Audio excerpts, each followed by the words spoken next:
C'était une journée ordinaire. Le soleil brillait et, en James, il luttait contre le désespoir. Il était désespéré car il ne lui restait que de l'argent pour aller au magasin quelquefois. Mais en plus, il devait payer un loyer. Sinon, il vivrait dans la rue. Soudain, le personnage principal a vu l'enseigne d'un stand de loterie. Pensant qu'il n'avait rien à perdre, il s'y est rendu avec peu d'espoir. Lorsque James a acheté des billets, il a vu des pourcentages dessus, ce qui était un peu déroutant. Mais un instant plus tard, il se rendit compte qu'il s'agissait de pourcentages gagnants et en fut si surpris qu'il faillit s'étouffer avec sa propre salive. Par conséquent, le gars a demandé plus au propriétaire, ce qui l'a beaucoup surpris, mais il lui a quand même donné plus. Après une série de victoires, James a retrouvé l'inspiration et le désespoir qui l'avait étouffé auparavant a disparu, car il n'avait plus aucun endroit vers lequel se tourner. En même temps, il y avait un certain ver de doute en lui qui le rongeait intérieurement, qu'il ne pouvait pas gagner si facilement et qu'il devait y avoir une sorte de piège. Néanmoins, la totalité du montant qu'il avait gagné était sur sa carte, ce qui ne pouvait que se réjouir. Il avait maintenant de l'argent depuis un certain temps. James ne voulait pas s'arrêter, alors il a demandé à nouveau au propriétaire, avec des yeux incrédules, mais il lui a néanmoins donné une nouvelle portion de billets. En voyant ses gains, le propriétaire a failli avoir une crise cardiaque juste au comptoir. Il a refusé d'y croire. Le personnage principal s'est dit que, bien sûr, le propriétaire renoncerait bientôt à ses gains, mais il n'en avait pas besoin. Ayant pu s'en tirer avec l'excuse innocente selon laquelle il avait souvent de la chance au jeu et qu'il en comprenait tous les dangers, James a de nouveau demandé de nouveaux billets. En commençant à laver le revêtement, le gars n'a pas compris ce qui se passait, car il y avait encore et encore un appel pour réessayer. Alors qu'il continuait à effacer les tickets un par un, il pensait que sa capacité à voir les pourcentages de gains avait disparu. Soupirant de soulagement, le propriétaire était déjà heureux d'avoir vendu autant de billets. Mais il ne croyait toujours pas à un acheteur aussi chanceux.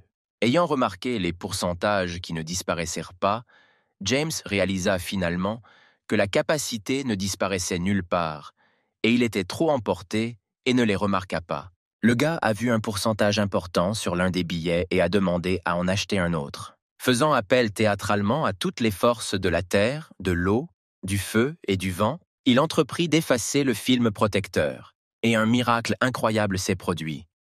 Selon le propriétaire, James a gagné une très grosse somme.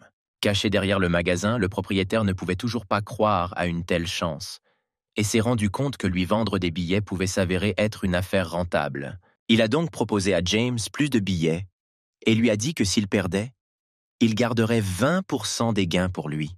Mais le personnage principal s'est rendu compte de ce qui se passait et a donc déclaré qu'il avait épuisé toute sa chance pour aujourd'hui et s'est dirigé vers la porte. Il a dit en chemin qu'il viendrait ici peut-être demain et tenterait à nouveau sa chance. Juste pour s'amuser, James a décidé de voir l'opportunité d'ouvrir la porte. Au début, elle était à 100%, mais ensuite elle a commencé à tomber rapidement. Il s'est avéré qu'un chien apparemment enragé a traversé la porte vitrée, effrayant non seulement lui, mais aussi tout le monde autour de lui avec son chaos. Le gars voulait partir et continuer à régler ses problèmes, dont certains étaient déjà résolus, quand soudain la voix du propriétaire l'a arrêté. Il le prit par l'épaule, le regarda avec surprise, et lui demanda également comment il savait qu'un animal volerait par la porte. James n'a pas été surpris et a commencé à dire qu'il est un médium et que, grâce à une technique transmise de génération en génération, il peut voir l'avenir. Bien sûr, le propriétaire n'était pas pressé de le croire. Et s'il avait de telles capacités, alors pourquoi on n'a rien entendu à son sujet? Réalisant qu'il ne parviendrait pas à convaincre le propriétaire avec cela, il commença à poursuivre ses mensonges, vérifiant pour laquelle des options il serait le plus disposé à tomber. Avec un visage tout à fait sérieux, il a déclaré que si son pouvoir avait été découvert plus tôt, des personnes malveillantes auraient pu l'utiliser à leur propre fin. Puis, il a invité son propriétaire à le vérifier. Le propriétaire a été choqué et a donc déclaré que sa maison avait été détruite par une catastrophe naturelle et qu'il souhaitait recevoir une compensation. Faisant appel à toutes ses forces, James demanda exactement combien le propriétaire pourrait obtenir pour la maison et le terrain. Réalisant que le propriétaire pourrait obtenir plusieurs millions pour sa propriété détruite, il a suggéré de vérifier immédiatement.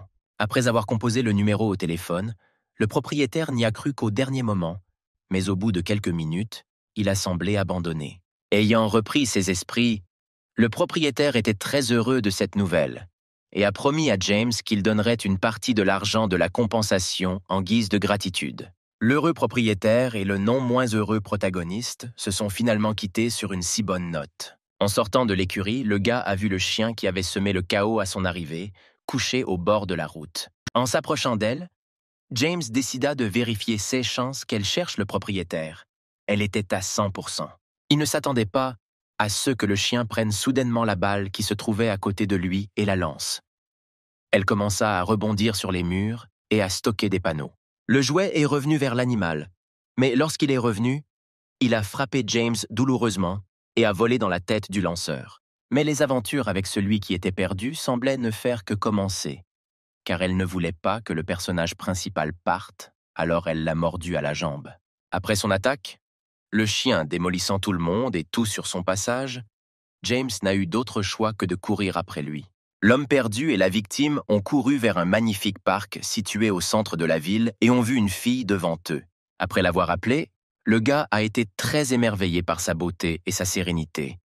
Elle a eu le temps de prendre des selfies, mais n'a pas eu le temps de s'occuper de son chien. Alors ils ont parlé un peu et il s'est avéré qu'elle était totalement sûre que son chien était là. Puis elle se demanda pourquoi il l'avait ramenée alors qu'elle était attachée au banc. À ces mots, James montra l'endroit de la laisse et la jeune fille vit que le collier était déchiré et que le chien n'était pas en place. Après quoi, elle a commencé à s'excuser abondamment et a suggéré d'échanger sur les réseaux sociaux afin qu'ils puissent se promener ensemble à l'avenir. Après l'incident avec le chien, James s'est promené dans la rue et a réfléchi à la façon dont il pourrait gagner de l'argent grâce à ses capacités. Et de façon tout à fait inattendue, il s'est rendu au marché local où l'on vendait tout ce qui pouvait être vendu à un prix plus élevé, y compris des antiquités. En passant, un groupe de commerçants l'a appelé dans l'espoir de pouvoir le tromper et en tirer un gros jackpot. Partout, ils essayaient d'attraper James dans leur filet parce qu'ils voyaient qu'un nouveau venu était venu vers eux, qui ne savait rien. Il s'est arrêté chez l'un des marchands pour examiner ses marchandises et vérifier quelle chance aurait tel ou tel article. Son attention a été attirée par un bracelet posé parmi un tas d'autres objets. Il avait un aspect vieux et défraîchi, mais son prix était inférieur au prix indiqué. En marchant plus loin dans la rue, l'attention de James fut attirée par un commerçant avec le même tas de vieilles cochonneries, mais avec des choses différentes. Après avoir discuté avec le propriétaire, il a vu un bol vert et, grâce à ses capacités, a appris que sa valeur dépassait plusieurs centaines de milliers. Il ne voulait pas perdre un tel jackpot pour presque rien quand, par curiosité, il a atteint un demi-million. Le personnage principal était plein de joie. Plein de joie et de confiance dans le prix élevé de la coupe, James a commencé à en parler avec le propriétaire, essayant de faire baisser le prix. Le propriétaire du bol était très surpris de savoir pourquoi il l'avait et se demandait si le bol valait vraiment autant. Alors qu'il était tourmenté par ces questions qui n'avaient pour l'instant pas de réponse, il a décidé de le distraire en lui proposant un autre produit sous la forme d'un fragile vase en argile. James, à son tour, ne voulait pas s'écarter de son plan et, disant que cela ne l'intéressait pas beaucoup, mais que c'était ce bol vert qui était intéressant, il a néanmoins négocié un prix inférieur avec le propriétaire. Le propriétaire, quelque peu contrarié, accepta néanmoins, constatant que tout profit n'aggraverait pas son portefeuille, et emballa l'achat à contre-cœur. Après avoir dit au revoir, James a continué à se promener dans le marché et le propriétaire a commencé à se parler du commerce passé. Cela dit, après tout profit plaît à l'âme, à la poche et au cœur, mais son monologue a été interrompu par un voisin qui en a été très surpris.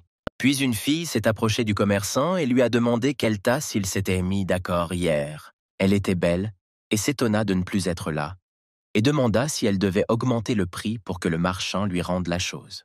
Le propriétaire était très surpris par une telle pression et commençait déjà à se demander s'il avait vendu ce bol au garçon pour presque rien. La jeune fille commençait déjà à avoir des doutes sur sa petite chose et elle commençait à soupçonner qu'il ne la trouverait peut-être pas du tout. Elle a décidé de tenter sa chance, disant qu'elle doublerait le prix initial si seulement il rendait la tasse. Ensuite, le propriétaire s'est finalement souvenu de la fille d'hier et de son prix, et était prêt à se gifler pour sa mémoire, car le prix était élevé avant, et maintenant il est devenu encore plus élevé. La belle voulait déjà faire un scandale à ce sujet, et elle se souciait peu de savoir qui, comment et pourquoi il avait emporté la coupe quelque part, juste pour qu'elle lui soit restituée le plus rapidement possible. Le cœur du propriétaire saignait beaucoup de sang pour avoir vendu l'objet au garçon à si bas prix et se maudissait pour une telle inattention. Son voisin pleurait presque de rire en voyant son camarade si désespéré et il disait qu'il ne s'était jamais permis cela auparavant et encore moins maintenant.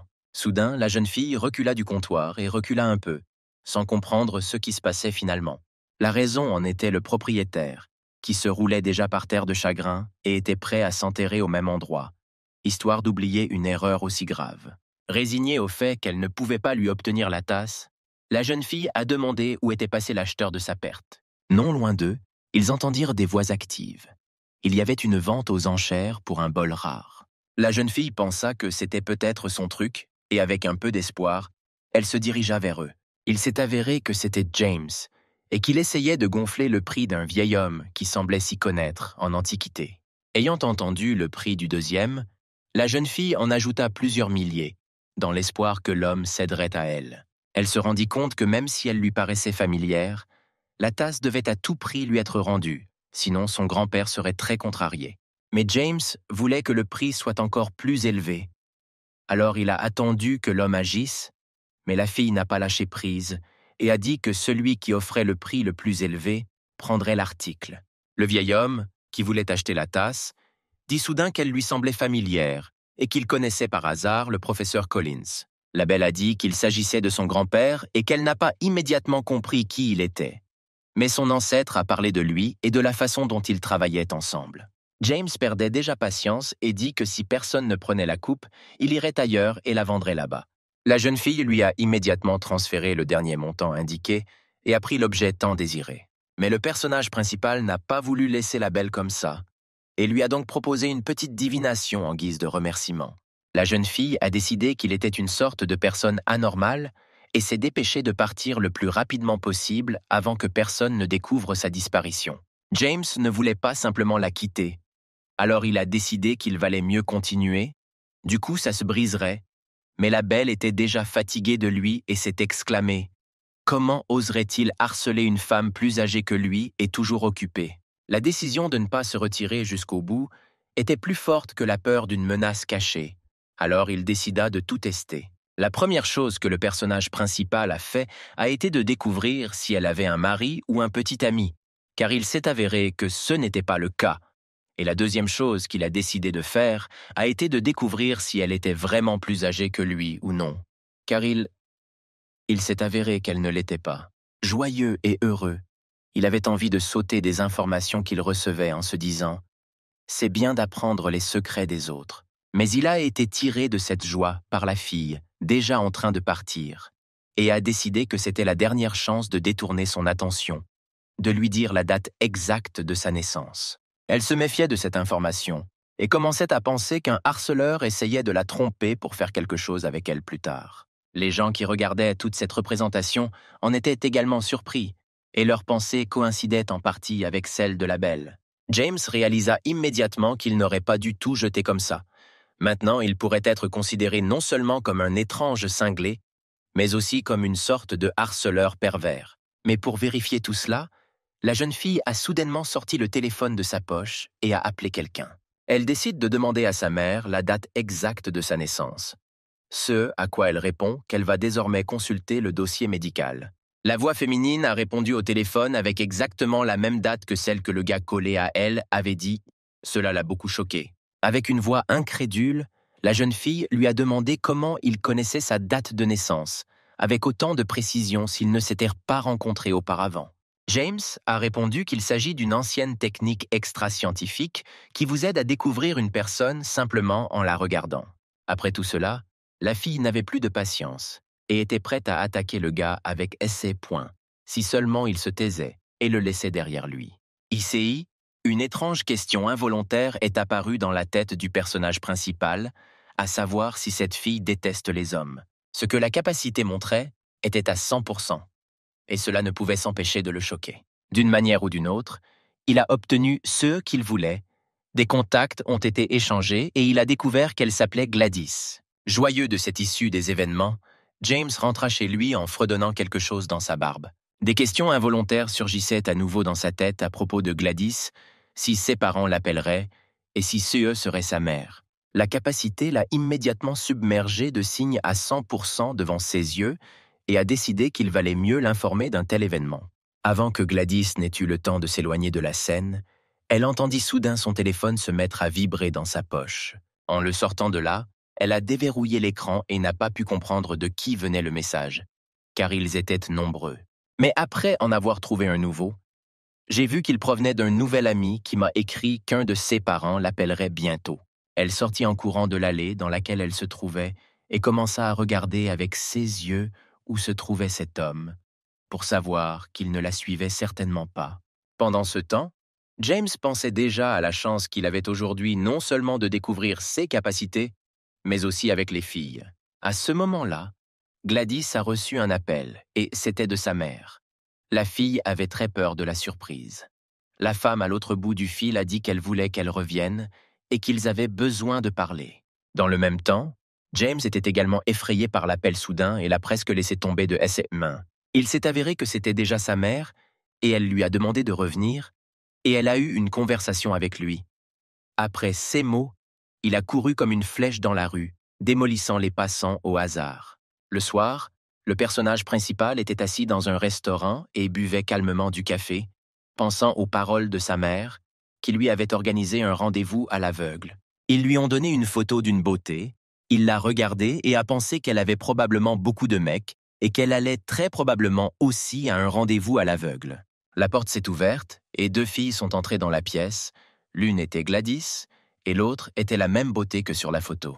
Pour une raison quelconque, le premier a arrêté le second en disant que c'était une mauvaise idée et qu'il valait mieux l'abandonner avant qu'il ne soit trop tard. En regardant cette photo, James a décidé de vérifier le pourcentage de leur connaissance. Il s'est presque étouffé lorsqu'il a découvert que les filles se connaissaient à 100%. Après s'être libérée des bras de son amie, la belle a déclaré qu'elle s'appelait Cheryl et a immédiatement suggéré qu'ils se rencontrent. D'une telle offre au tour instantané, il y eut un silence, et tout le monde, y compris James, fut étonné du sérieux avec lequel elle disait cela. Mais cela ne dérangeait pas du tout Cheryl, et ne permettant pas au gars de se remettre du choc de CE qui avait été dit, elle murmura qu'il ne voulait pas l'accompagner après le restaurant. Sans permettre à James de tout comprendre, elle se serra contre elle et le serra dans ses bras, disant que c'était le genre de gars dont elle rêvait et que cette journée serait la meilleure de sa vie. Ne comprenant toujours pas ce qui se passait, le personnage principal n'en était que plus étonné et encore plus choqué par un baiser inattendu de la belle. Pendant ce temps, Gladys, qui regardait toute cette image, était non seulement sous le choc, mais ressentait en elle un sentiment étrange. Elle s'est sentie abandonnée par le monde entier, et son ami qui, sans écouter sa persuasion, a néanmoins décidé de contacter ce type. James réalisa que quelque chose n'allait pas ici, mais décida de la croire sur parole et de ne pas le tester avec ses capacités. Les deux n'ont prêté aucune attention à ceux qui les entouraient, ni à la fille, qui s'était déjà enfuie quelque part. Et Cheryl a dit que si James était déjà prêt, alors ils irèrent la voir tout de suite. En entrant dans l'appartement, la jeune fille a immédiatement présenté le nouveau venu à sa mère, qui a réagi assez violemment à son égard. Le gars s'est dit que puisqu'il y avait une telle réaction à son égard, alors il devait être le premier gars que la belle avait ramené à la maison. La tête dans les nuages, il ne remarqua pas comment son père l'attrapait et l'entraînait avec force dans la pièce. Asseyant James à côté de sa fille, il dit que lui et sa mère ne les dérangeraient pas et qu'ils pouvaient faire ce qu'ils voulaient. Le gars s'est dit que c'était bien d'être le premier là où personne n'était allé, mais il doutait encore qu'il s'agisse d'une sorte de performance pour les parents. Pendant ce temps, la mère et le père ont chuchoté et ont commencé à discuter que si le jeune homme amené par sa fille lui faisait du mal, ce à quoi le chef de famille, un couperet à la main, a dit qu'il essaie. À ce moment-là, les personnes présentes dans la pièce ont commencé à parler de tout ce qui se passait, car James a dit qu'il avait l'impression d'avoir déjà été kidnappé. Cheryl s'est éloignée de lui, et il a fait de même. Elle a dit que sinon, ses parents la tourmenteraient jusqu'à sa mort, en se demandant quand elle amènerait enfin un homme dans la maison. La belle a admis qu'elle ne le forcerait pas à faire quoi que ce soit. Elle veut juste que cette question cesse d'être un casse-tête pour elle. Pensant qu'elle avait raison sur quelque chose, et, après avoir vérifié à l'aide de ses capacités, s'il pouvait la serrer dans ses bras, et commença à s'approcher lentement d'elle, quand, à l'improviste, il tomba. En entendant le bruit, Le père de la jeune fille a immédiatement fait irruption dans la pièce, en agitant un couperet, et a demandé quel genre de bruit avait été soudainement fait. En voyant James agenouillé devant Cheryl et son visage surpris, il ne comprit pas pourquoi il y avait eu un pogrom. En s'excusant, la mère de la jeune fille a tiré son mari hors de la pièce par l'oreille et, fermant la porte derrière elle, leur a dit de ne pas arrêter ce qu'ils faisaient et de continuer. Le personnage principal ne comprenait pas du tout ce qui se passait et commençait déjà à regretter d'avoir accepté de participer à cette représentation. Mais après cela, il fut submergé par le découragement et la peur que s'il échouait, son père puisse régler ses comptes avec lui de manière cruelle. Cheryl s'est excusée pour l'incident et lui a demandé s'il pouvait l'aider sans aucune obligation. Ce à quoi James a répondu qu'il ne voulait pas participer à tout cela et tromper ses parents dans une telle affaire, et a quitté la pièce où les membres les plus âgés de la famille se précipitaient déjà vers lui.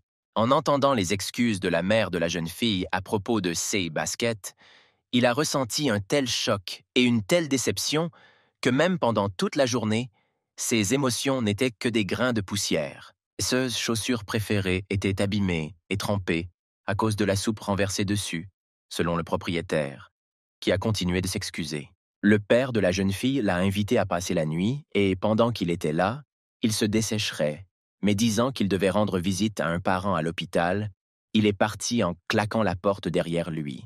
Ayant quitté cette étrange famille, il a loué une chambre et s'est couché, pensant à aujourd'hui et au fait qu'il devrait tenter sa chance sur ce marché demain. Le lendemain, James s'y rendit pour acheter de nouvelles antiquités et de l'argent frais. Le propriétaire qui avait dilapidé le jackpot d'hier était assis au même endroit et polissait une sorte de vase et a vu comment l'ombre de quelqu'un couvrait ses biens et lui-même. Lorsqu'il releva la tête et vit que c'était le garçon d'hier qui lui avait pris la coupe verte, l'homme en fut très surpris. Pensant que cette fois il ne baisserait pas le prix, mais dirait plus haut, il proposa à l'acheteur un nouveau produit. James s'est rendu compte que cette fois, il n'obtiendrait pas aussi facilement ce dont il avait besoin. Alors il a demandé au système s'il pouvait à nouveau lui trouver des antiquités. Ayant décidé de se moquer un peu du commerçant, il le remercia chaleureusement pour l'achat d'hier, et lui, à son tour, fut abasourdi. En regardant les marchandises exposées, il commença à vérifier l'authenticité de chacune d'entre elles en utilisant essai capacité. Soudain, le personnage principal a déplacé son regard vers une figurine dont le coût approximatif était d'environ 12 millions et demi.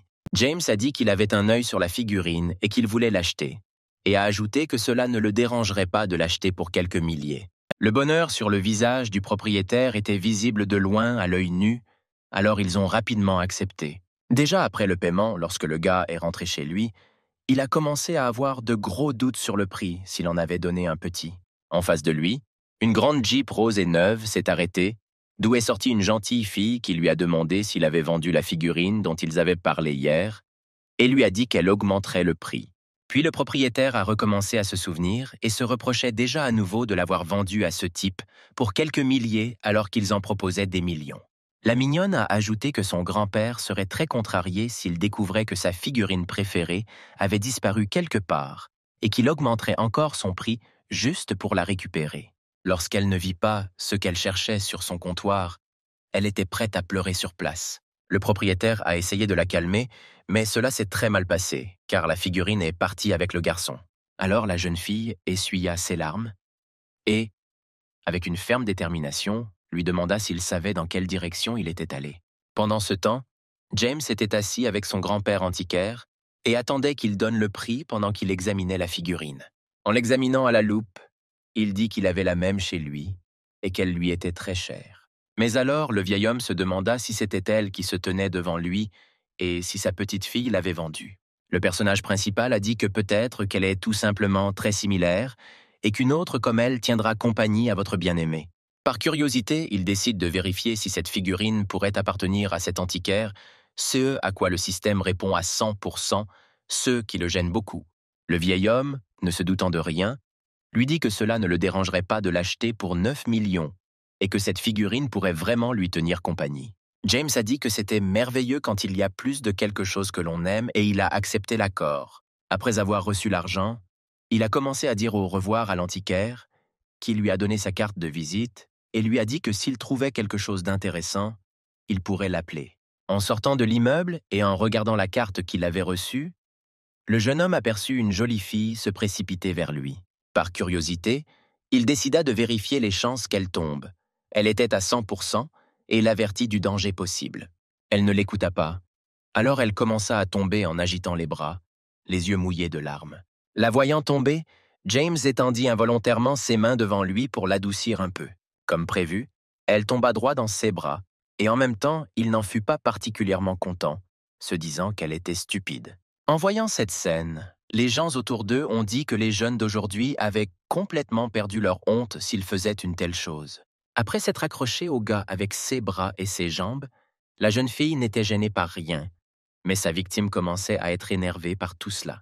Elle descendit de lui et sauta d'1 mètre, et James, à son tour, dit qu'elle préférait l'écouter. Le personnage principal n'a pas écouté ce que la jeune fille lui disait, mais a plutôt vérifié si c'était la petite fille de cet antiquaire.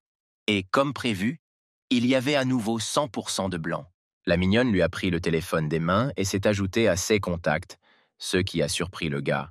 En regardant son contact au téléphone, sa bête Mary, James n'a pas remarqué comment elle était partie et, se souvenant de l'accord, est rentré chez lui, à travers tout le marché. En se promenant dans une rue commerçante, il rencontra un vieil ami qui lui demanda combien il avait vendu cette figurine. Le jeune homme a déclaré avec désinvolture qu'il l'avait vendue pour 9 millions et qu'il s'agissait d'une figurine plutôt rare et ancienne. Pendant ce temps, la jeune fille arrivait à la boutique de son grand-père et, jetant un coup d'œil au coin de la rue, regardait s'il avait sa propre figurine. Mais le vieil homme l'a remarqué et lui a demandé de rester, disant qu'il avait acheté le sien pour 3 000 et qu'il avait acheté exactement le même aujourd'hui pour 9 millions. Mary se tendit involontairement et dit avec surprise que cela devait être une coïncidence et que sa silhouette était maintenant chez elle. Mais, sentant que quelque chose n'allait pas, grand-père a décidé de ne pas laisser tomber l'affaire et a dit que ce qu'il préférait n'était plus là maintenant. La fille a dit qu'elle avait quelque chose à faire et qu'elle devait y aller. L'antiquaire a failli lui crier dessus, la grondant pour lui avoir vendu une figurine coûteuse, effrayant ainsi encore plus la mignonne. Mais elle a rapidement appelé sa grand-mère et lui a dit en larmes que son grand-père l'insultait, mais qu'à l'autre bout du fil, une voix de femme commençait à gronder le vieil homme.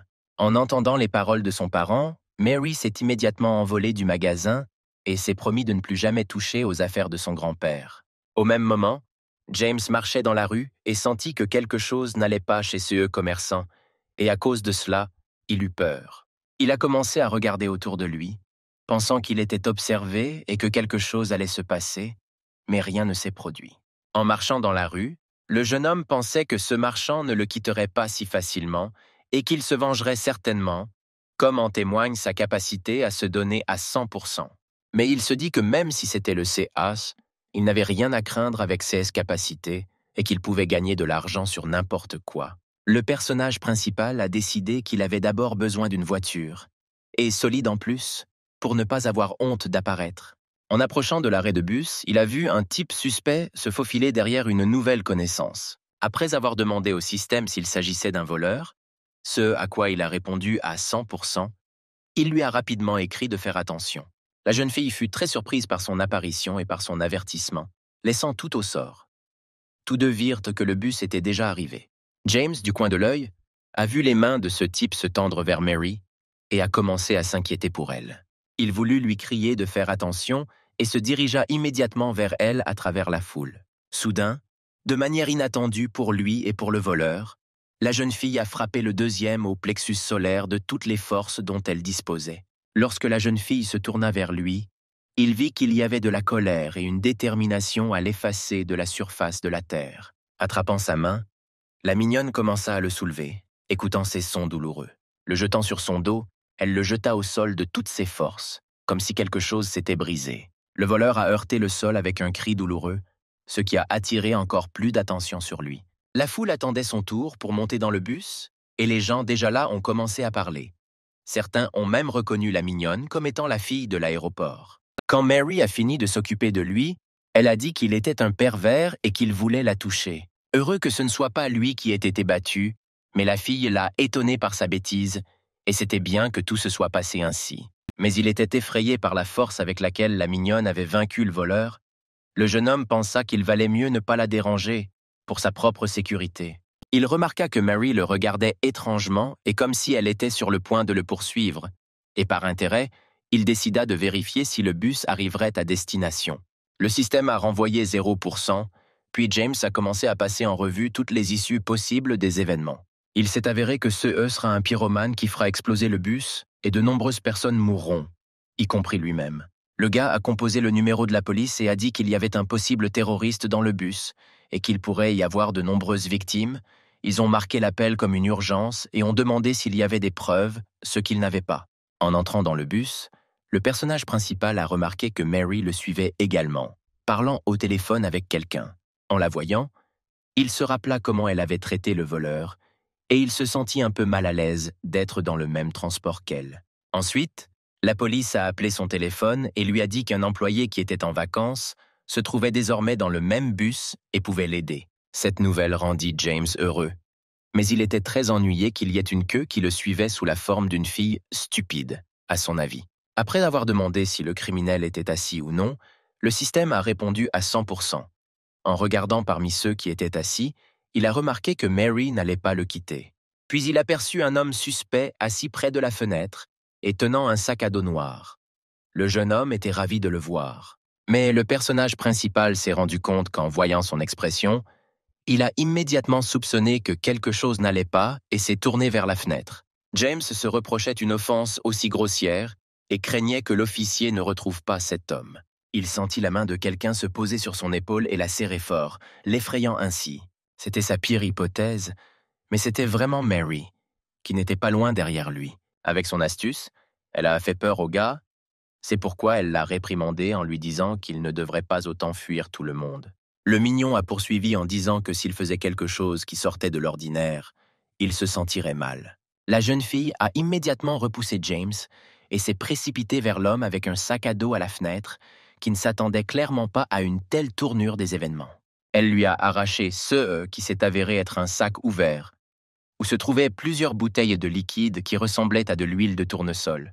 L'homme avait un visage extrêmement mécontent qu'on pouvait voir à travers et attraper si vite. James, après avoir attrapé le sac à dos, est tombé avec lui sur le sol du bus et la personne assise plus tôt s'est levée et a voulu se jeter sur lui. Mais il n'a pas eu le temps de faire quoi que ce soit car une bûche de bois l'a frappé au ventre, le faisant se plier en deux. Il a ensuite donné un coup de pied dans le dos pour abattre le coupable et l'empêcher de s'enfuir n'importe où. Il s'est avéré que c'était Mary. Elle l'a tellement battu que maintenant ce n'est plus un fait qu'il s'enfuira quelque part, alors qu'il est déjà sur le sol et sous son pied. La jeune fille a déclaré que l'homme allongé sur le sol était en état d'arrestation et l'a menotté. Après quoi, elle a pris le sac à dos de James abasourdi. La mignonne a ouvert le sac à dos et en a sorti tout le contenu. Après avoir reniflé la bouteille, elle a conclu qu'il s'agissait bien d'essence. Toujours abasourdi, James s'assit par terre et regarda Mary, pensant qu'il valait mieux partir maintenant que d'avoir des problèmes avec elle plus tard. Lorsque le criminel a été remis à la police, tous ceux qui se trouvèrent dans le bus sont descendus et la jeune fille a commencé à se demander comment le garçon à côté d'elle avait appris cela. Sur le point de partir, James frissonna lorsque la main de la jeune fille retomba sur son épaule, lui disant de ne pas aller loin.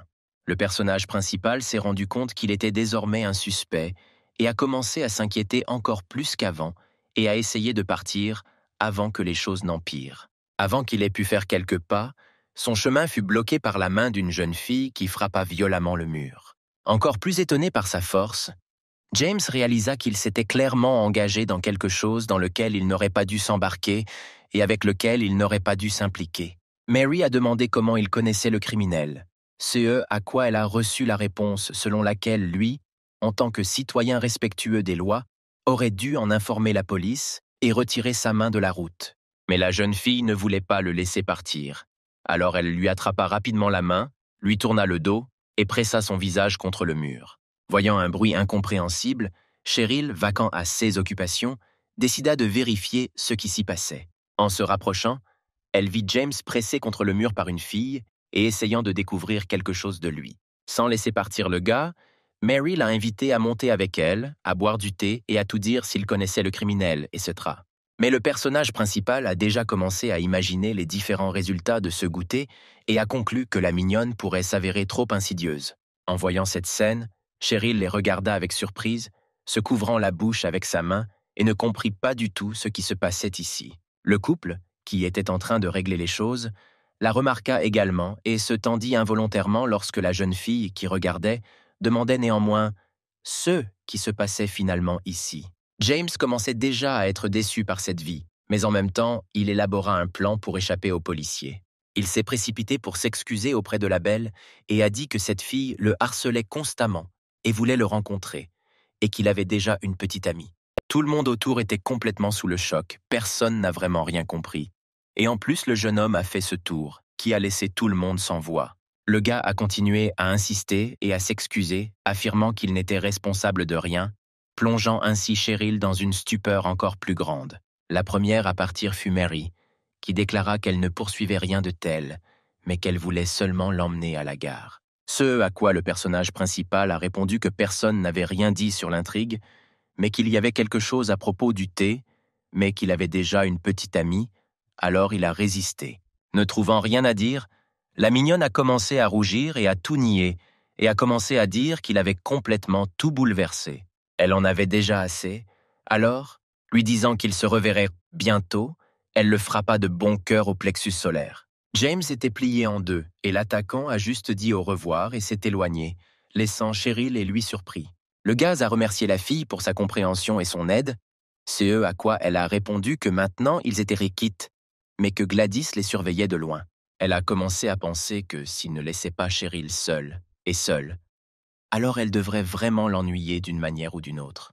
Après tout, après avoir acheté une voiture, le personnage principal s'est précipité dans les rues de la ville et a pensé qu'en plus de l'argent, il devrait également avoir des relations.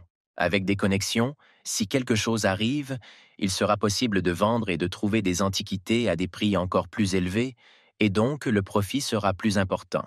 Ayant atteint le marché déjà familier, James sortit de la voiture et se dirigea vers son ancienne connaissance. En voyant son voisin, le gars lui a demandé où il se trouvait, ce à quoi il a répondu qu'Alex était parti acheter de nouveaux produits et qu'il ne reviendrait pas de sitôt. Un peu déçu après avoir eu quelques échanges supplémentaires avec le commerçant, il lui a demandé s'il pouvait trouver des antiquités aujourd'hui. Il a été très surpris que pour la première fois depuis toujours, il ait reçu un 0% aussi strict. Cela a beaucoup excité le jeune homme. En se promenant sur le marché, il décida finalement d'essayer, malgré le 0%, et s'approcha d'un des commerçants, commençant à regarder les marchandises qu'il présentait.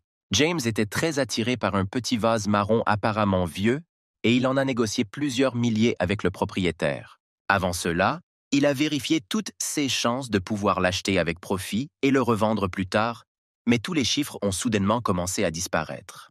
Puis la voix familière de Gladys s'est fait entendre, qui est apparue de nulle part et a dit qu'elle paierait encore plus pour ce vase. Le commerçant, immédiatement heureux, a voulu le donner à la jeune fille afin de réaliser un profit le plus rapidement possible. Mais alors la voix du personnage principal s'est fait entendre. Il doublait le prix offert par la belle si seulement il lui donnait l'objet ancien, craignant de perdre beaucoup. Mais Gladys ne voulait pas s'arrêter et continuait d'augmenter le prix, espérant que James finirait par abandonner. Le gars s'est rendu compte qu'il valait mieux ne pas jouer avec elle comme ça. Alors il a abandonné son idée et a dit qu'il était inutile qu'elle se batte avec lui comme ça, qu'elle le veuille ou non, mais qu'il aurait toujours un revenu. La jeune fille ne voulait pas le laisser partir. Alors elle a menacé qu'il valait mieux refuser de le revendre avant de le détruire. Insatisfait de cette conversation et avec un peu de peur, James s'éloigna d'elle, pensant qu'elle ne le prendrait pas facilement. Mais le système en a décidé autrement, lui montrant 100% de blanc devant ses yeux, pour lequel le gars voulait simplement le jeter. Satisfaite de son achat, elle décide de continuer à lui mettre des bâtons dans les roues, en le suivant et en achetant des choses qu'il retrouve plusieurs fois. À sa suite, la jeune fille irritait à chaque fois le jeune homme, augmentant le prix plusieurs fois plus haut que celui qu'il proposait. S'approchant du prochain marchand, James ne pouvait plus résister à son assaut et lui cria de le laisser tranquille à la fin.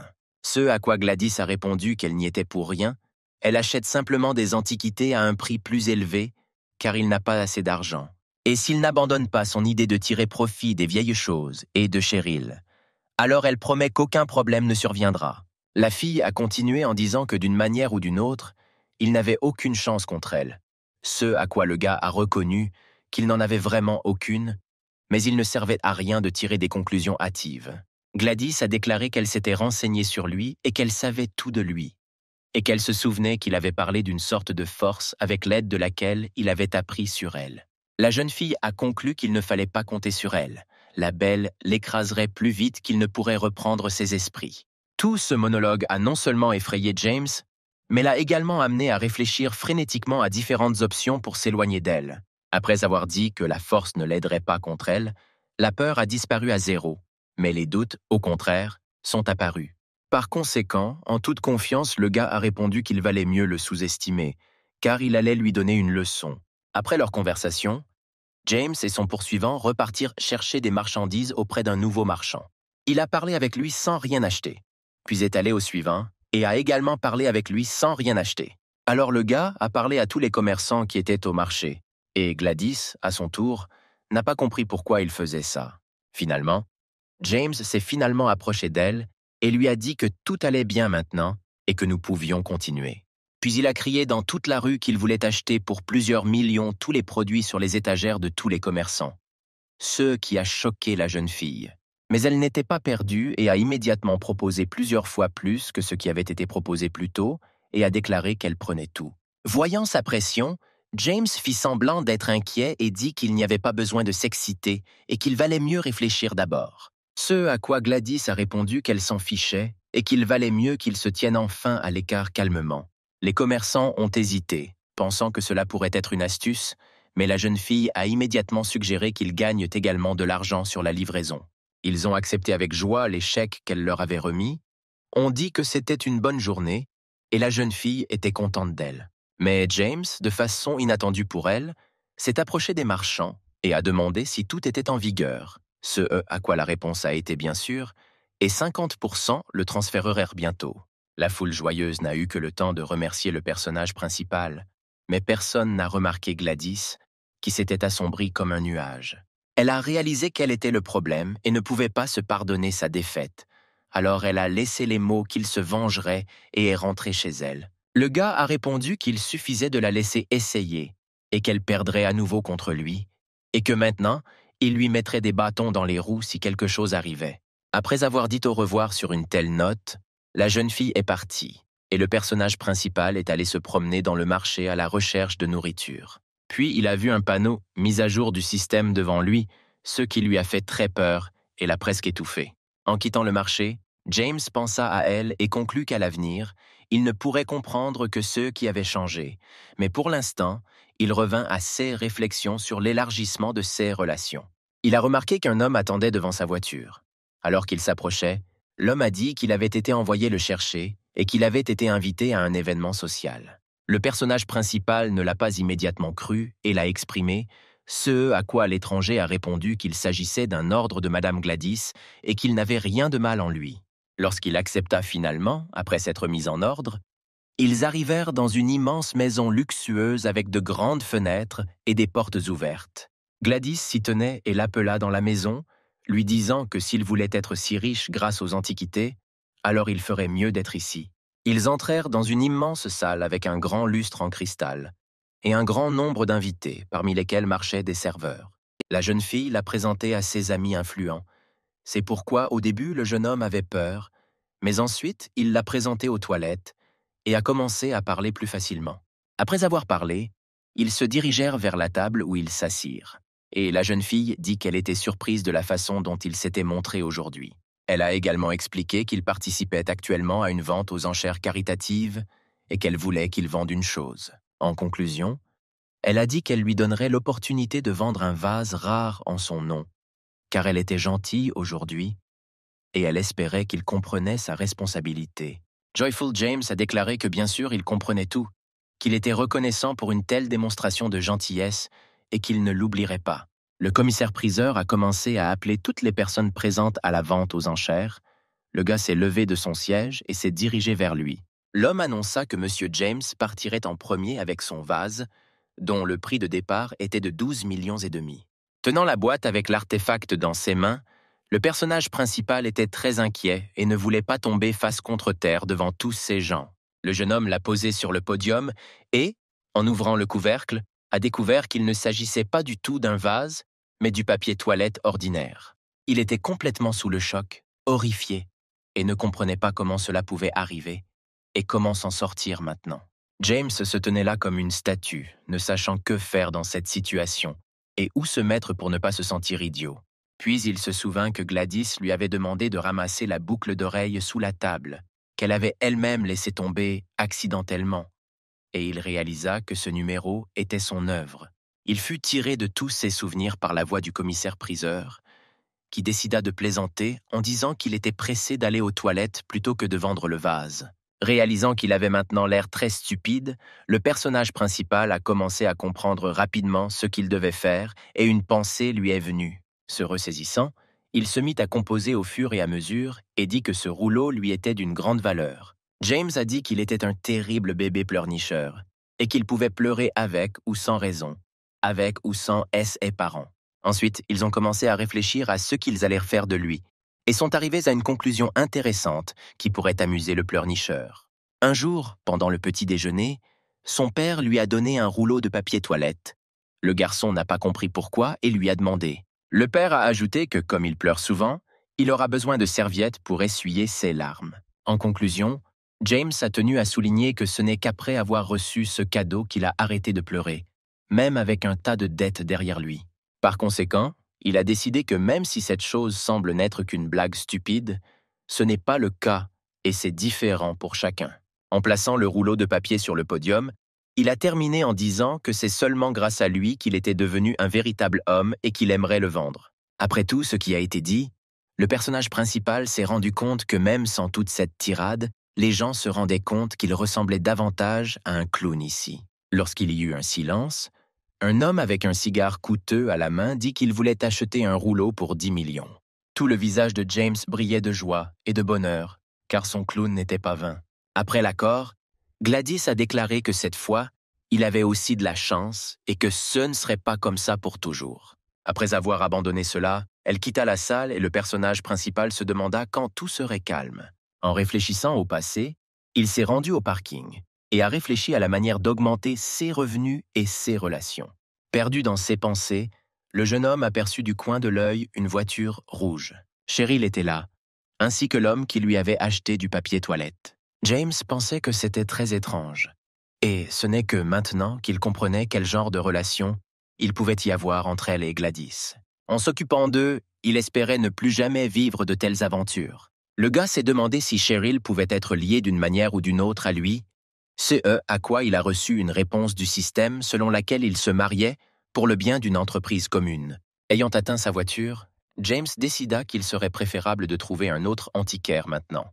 Il se souvint involontairement de son ami, avec l'aide duquel il devint riche. Inspiré par cette idée, il démarra la voiture et se précipita vers son marché natal. Lorsque le personnage principal s'est approché de lui, le propriétaire parlait à quelqu'un au téléphone d'un accord. En arrivant chez Alex, le jeune homme lui dit bonjour et passa immédiatement à l'affaire qui le tourmentait. Ayant proposé sa coopération au commerçant, James reçut un refus et la réponse qu'il était le seul à travailler. Un peu bouleversé, il est rentré chez lui et 2 personnes se sont approchées de son ami.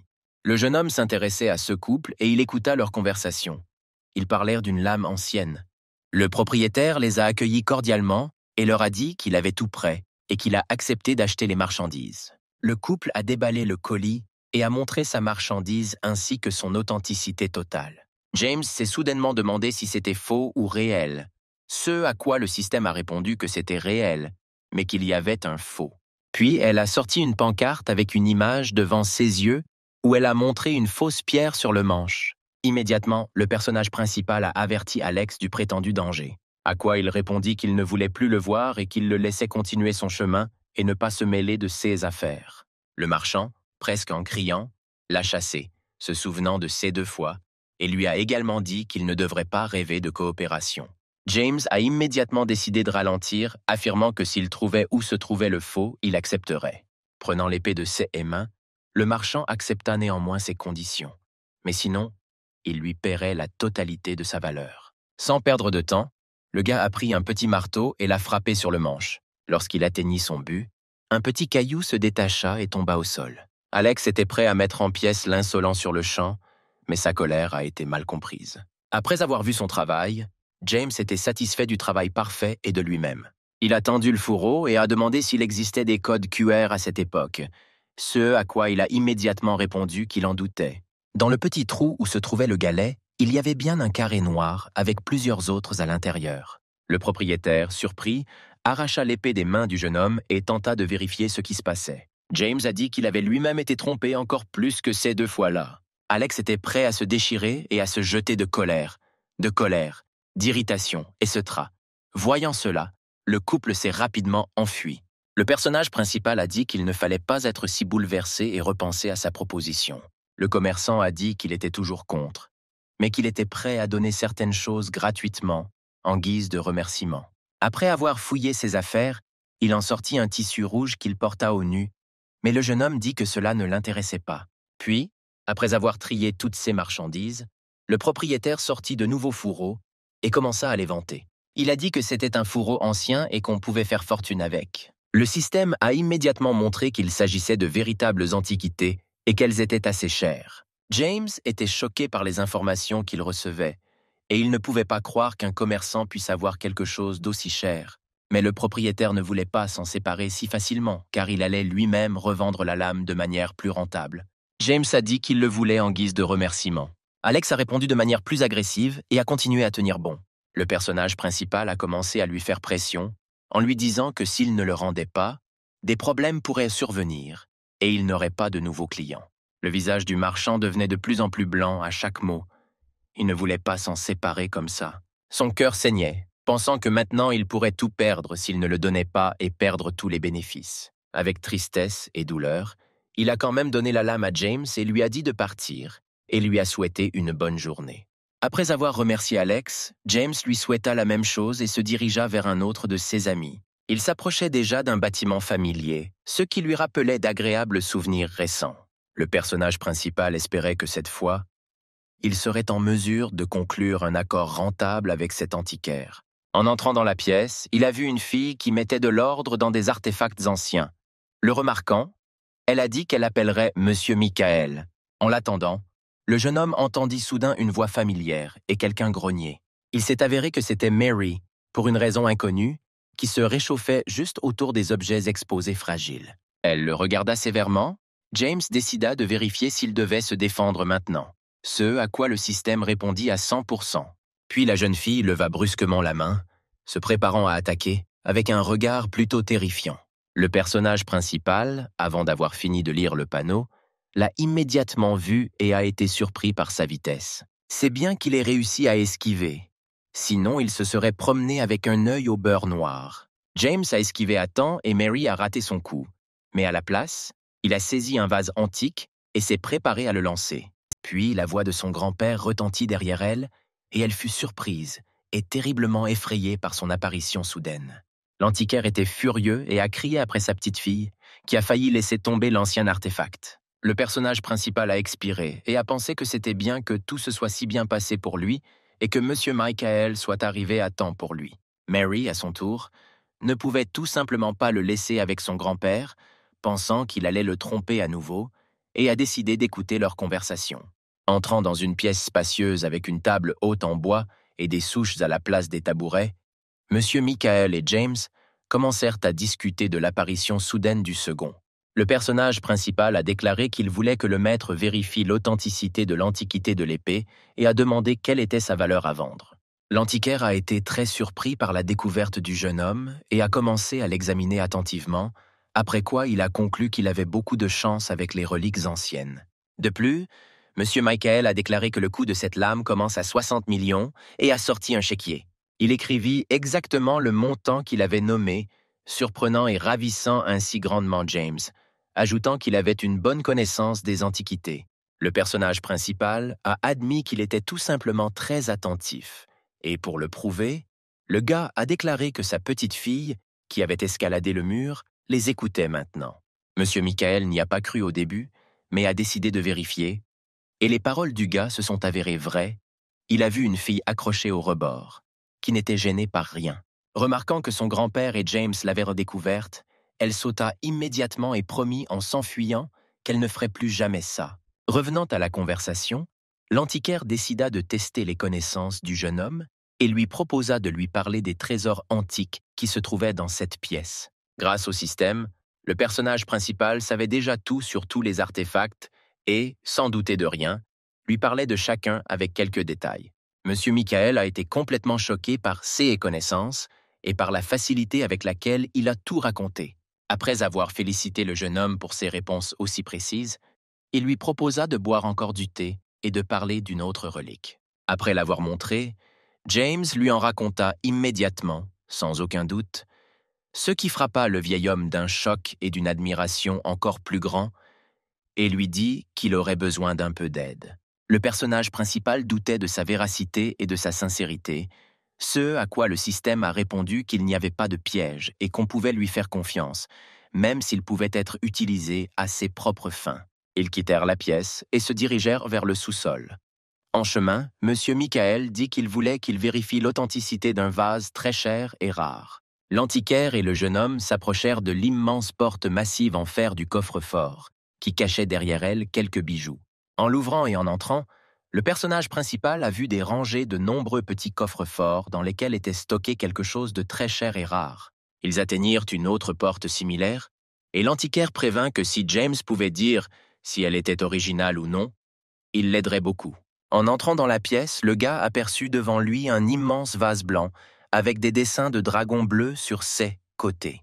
Ici, le système est venu à la rescousse et a montré que le faux se trouvait au fond de ce bijou et qu'il y avait un risque de l'endommager.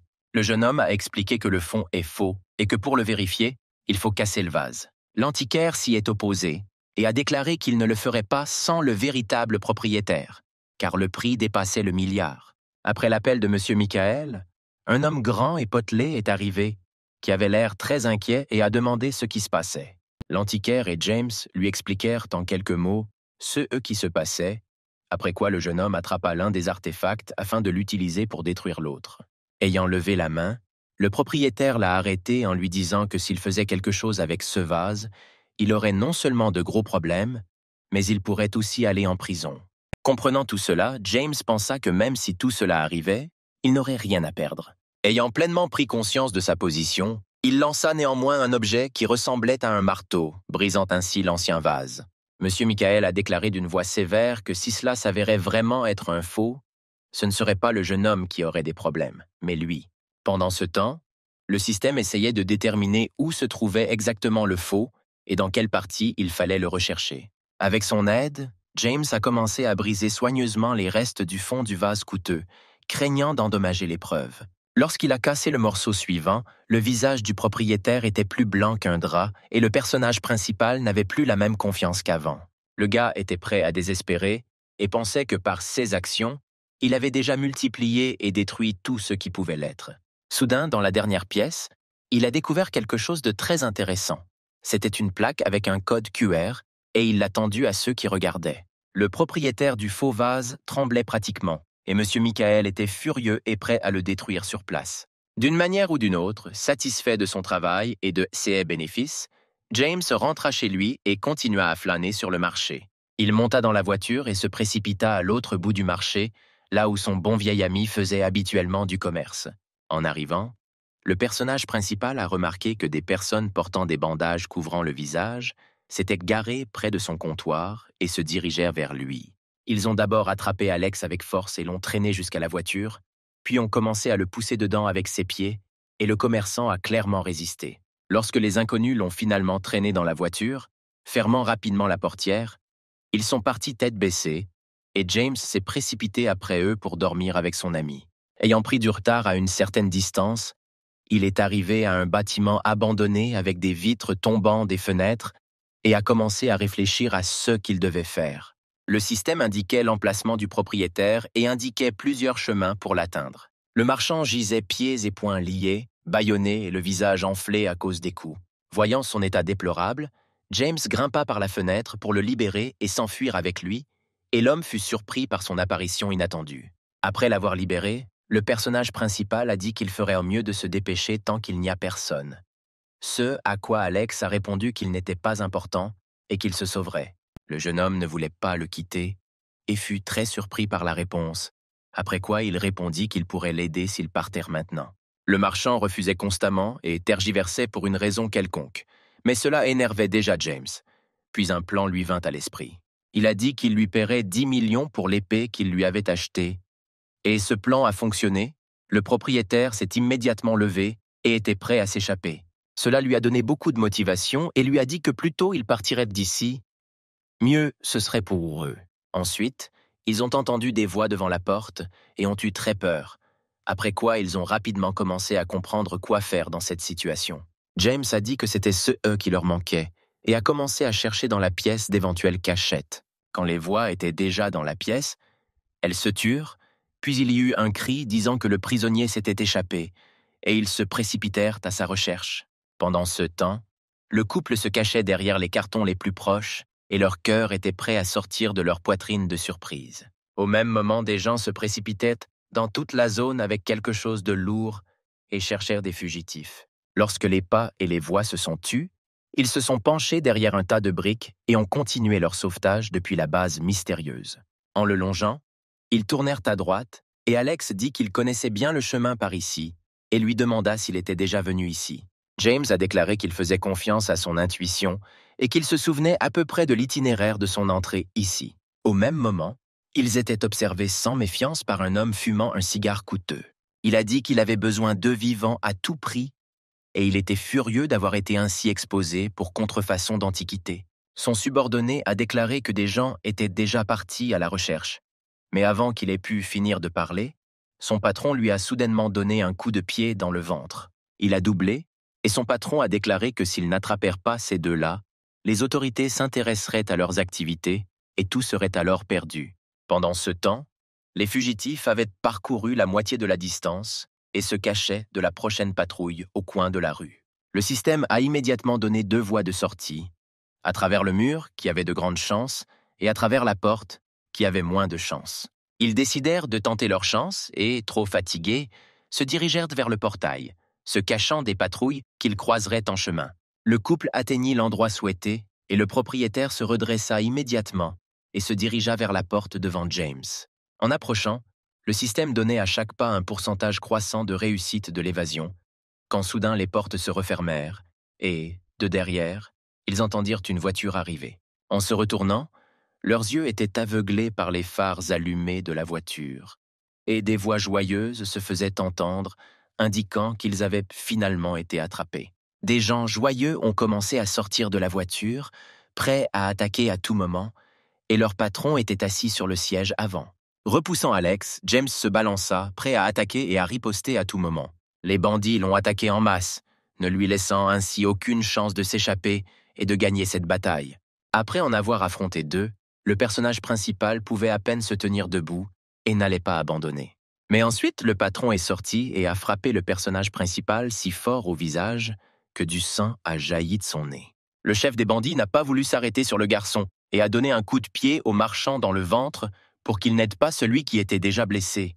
Mais Alex ne s'est pas arrêté et a décidé de le décourager et s'est jeté sur son pied et a dit que sa femme était prête à leur payer sa rançon. Seulement, il devait en nommer le prix. Le patron ne l'a même pas écouté et lui a donné des coups de pied violents, le renversant et l'assommant. Il l'a félicité pour une telle tentative, mais il n'était pas nécessaire d'être aussi héroïque et a déclaré qu'il valait mieux ne pas tenter de s'échapper et ne pas appeler un assistant. Il n'avait toujours aucune chance. Tombé face contre terre, James ne savait plus quoi faire pour les faire sortir tous les deux, quand soudain une idée lui vint à l'esprit.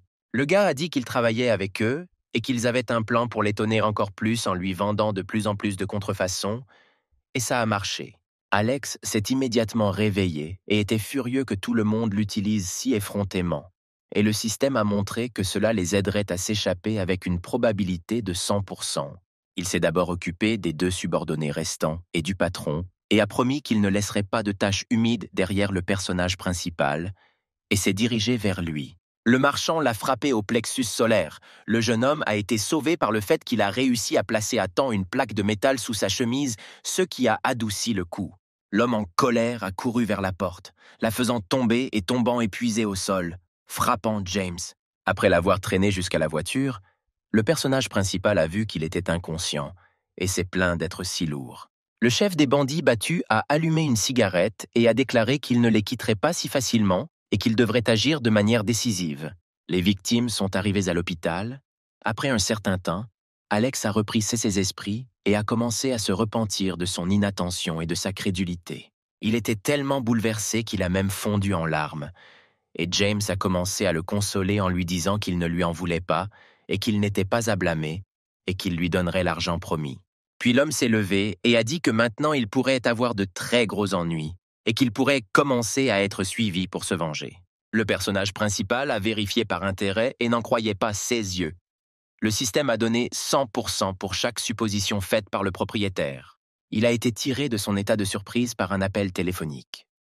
C'était M. Michael qui l'appelait et lui disait qu'il serait absent de la ville pendant un moment et il les a exhortés à faire attention. Il a trouvé quelques informations sur les ravisseurs, mais elles sont très peu nombreuses et il ne faut pas leur faire confiance. Il vaut donc mieux qu'ils ne fassent rien et se cachent quelque part. James a expiré et a dit qu'il valait mieux le faire, et la victime a répondu qu'elle serait heureuse de suivre cette instruction. Mais quand le gars s'est souvenu à 100% des signes qui apparaissaient, il était prêt à s'arracher les cheveux du fait qu'il se trouvait dans une situation aussi risquée. Pendant ce temps, le chef du bandit a appelé une de ses connaissances et lui a expliqué la situation et lui a dit qu'il avait besoin d'aide pour se débarrasser de lui. La voix au téléphone a dit que cela aiderait, mais ces services ne sont pas gratuits et il est temps de commencer à jouer à un jeu intéressant. Au même moment, le couple monta dans la voiture et commença à discuter d'un plan d'action. Alex ne voulait pas laisser tomber l'affaire, à tel point qu'il ôta le masque qui couvrait son visage de colère. Il l'a serré et a directement commencé à menacer de les effacer de la surface de la terre pour une telle méchanceté qu'ils ont décidé de lui vendre des produits contrefaits. James a dit qu'il comprendrait certainement, mais qu'il devait d'abord trouver quelqu'un qui pourrait leur parler de ces gangs. Le marchand a répondu qu'il avait une personne, mais qu'il était dans un marché fantôme. En appuyant sur la pédale d'accélérateur jusqu'au sol, ils se dirigèrent vers leur destination, pleins d'espoir que tout cela serait bientôt terminé. En arrivant au marché fantomatique, le couple commença à s'y promener, et Alex dit qu'ici, ils pourraient trouver leur informateur qui pourrait tout leur trouver et leur dire. Les amis ne s'aperçurent pas qu'ils étaient suivis par la personne qu'ils recherchaient. Il se dit que l'argent lui valait encore plus que lui et s'en alla répandre des rumeurs. Un inconnu derrière lui l'observait. C'était avec lui qu'il avait un accord selon lequel il répandrait des ragots pour calomnier une connaissance. Le couple s'est rendu chez l'ami du commerçant, et là où il l'a appelé, il lui a dit qu'il n'allait rien lui vendre et qu'il devrait aller tenter sa chance ailleurs. À partir de cette réponse, les narines d'Alex se sont considérablement élargies et il semblait que de la fumée s'échappait de la colère et de l'indignation, puis il a demandé ce qui se passait exactement. Sa connaissance a répondu que tout le monde autour de lui savait déjà qu'il avait rejoint M. Michael, donc personne ne voulait avoir affaire à lui maintenant. L'homme a décidé de vérifier et s'est retourné. Il a vu que derrière son dos, il y avait déjà beaucoup de chuchotements sur ce sujet, même si en fait, c'était loin d'être le cas. Alex voulait commencer à trouver des excuses en disant que tout cela n'était qu'un mensonge et qu'il n'y croirait pas. Et James, pendant ce temps, se demandait quel était le piège. Puis il l'attrapa par la main et l'entraîna dans une ruelle, au milieu de cris pour qu'il quitte cet endroit et ne revienne plus ici. S'étant transformé en ruelle, le commerçant ne comprenait toujours pas ce qui se passait ici et pourquoi tout le monde commençait soudainement à le détester. Puis le personnage principal expliqua qu'ils avaient été piégés et que quelqu'un ne voulait pas qu'ils coopèrent avec eux. En parcourant cette ruelle, il a continué en disant que, d'abord, ils auraient besoin d'un déguisement pour ne pas être chassés à nouveau. Sortant pour tous deux des vestes à capuche et un masque, ils repartirent à la recherche de leur informateur. À l'approche de divers ajouts, le couple fit semblant d'examiner les marchandises qui les intéressaient, et le marchand sans méfiance leur proposa de plus en plus de nouveautés. Ensuite, ils ont entendu les détails des ragots des personnes qu'ils ont approchées, et il s'est avéré que notre commerçant a tout quitté et a rejoint non seulement M. Michael, mais aussi sa société. À partir de là, Alex a failli éclater de colère et de calomnies aussi flagrantes, et il était prêt à leur arracher la langue par les racines pour avoir diffusé de telles informations. Mais James l'a arrêté, lui disant que ce n'était pas le meilleur moment pour commencer une bagarre et régler les choses, et il l'a pris à part. Il commença à réfléchir à ce qu'il devait faire et à ce qu'il devait faire ensuite, quand soudain son compagnon le quitta et se dirigea vers l'objet d'intérêt. Le marchand s'approcha pour examiner une vieille boîte qu'il ne put ouvrir immédiatement. Son collègue a déclaré qu'elle valait plusieurs milliers, ce à quoi il a répondu qu'il connaissait la valeur de cette relique et qu'il n'avait pas besoin d'expliquer davantage de quoi il s'agissait. James s'est approché de lui et lui a demandé pourquoi il en avait besoin. Il a reçu la réponse que cette boîte pouvait être achetée ici pour quelques centimes, puis revendue à un prix plus élevé. Avant que le propriétaire n'ait eu le temps de le dire, la main lourde et large de quelqu'un s'est posée sur sa trouvaille, mettant ainsi fin à ce moment de joie. C'était un homme grand et étrange qui disait que cette boîte valait bien plus que les maigres quelques milliers de dollars pour lesquels elle était offerte. James réalisa que quelque chose n'allait pas ici et qu'il devait sortir d'ici le plus tôt possible pour ne plus avoir d'ennui. L'inconnu a ajouté que son coût commence à partir de 300 000 et qu'il est très précieux, plongeant ainsi tout le monde sous le choc. Il a poursuivi en disant que cet endroit ne lui convenait clairement pas et que s'il se retirait, il n'y aurait aucun problème. Le commerçant n'était pas satisfait de son apparence, manifestant ainsi son mécontentement en disant qu'il en prenait beaucoup. L'inconnu a commencé à s'emporter et a déclaré que s'il était si opposé, il pourrait vérifier lui-même l'authenticité ou se familiariser avec sa technique de combat. James remarqua qu'une foule de spectateurs commençait à se rassembler, voulant voir quel genre de confrontation avait commencé. Sans attendre une réponse inconnue, le gars s'est excusé auprès de son ami et a dit qu'il en comprenait l'importance et qu'il ne le dérangerait plus. Alors qu'il s'apprêtait à partir, l'homme a barré le passage au couple, affirmant qu'il connaissait bien les antiquités, les surprenant ainsi. Il a proposé un marché, s'il pouvait alors résoudre le mystère de la boîte, alors il pourrait obtenir ce qu'il cherchait. James a décidé de vérifier si la boîte avait vraiment autant de valeur, et s'il y avait quelque chose dedans, pour lequel le système a répondu à 150% aux questions. L'inconnu a immédiatement commencé à réorganiser rapidement les petites parties de la boîte, à partir de laquelle elle était fabriquée d'un endroit à l'autre. Il y en avait beaucoup, et il a fallu un certain temps pour déverrouiller le mécanisme, et une nouvelle boîte en bois est apparue de là. Le personnage principal n'aimait plus dans quoi il s'était embarqué, et le marchand derrière lui commença à paniquer à l'idée de s'être fait prendre comme ça. Le gars est devenu plus sombre qu'un nuage et a vérifié le système pour voir si l'homme était lié d'une manière ou d'une autre à celui qu'il recherchait, ce à quoi la réponse n'était que de 50%. Il décida de quitter rapidement les lieux, remerciant le maître pour sa science et s'excusant une nouvelle fois auprès de lui pour la gêne occasionnée. Mais la foule ne voulait pas que le spectacle se termine et a exigé qu'il continue, répétant ainsi haut et fort les rumeurs qui se sont répandues comme une traînée de poudre. Cela a vraiment ennuyé Alex, et il était sur le point de crier à tout le monde que c'était une calomnie stupide contre un honnête homme. Mais James l'a ensuite éloigné. Il a dit qu'il était trop colérique et qu'il valait mieux ne plus attirer l'attention sur lui. En tant qu'amis, ils ont entendu une nouvelle voix masculine. C'était un grand homme au visage pas très agréable, qui disait que s'il parvenait à comprendre, il pourrait l'emmener comme ça. Le personnage principal s'est rendu compte, grâce au système, qu'avec lui, la recherche pouvait s'accélérer et que son aide ne serait pas superflue.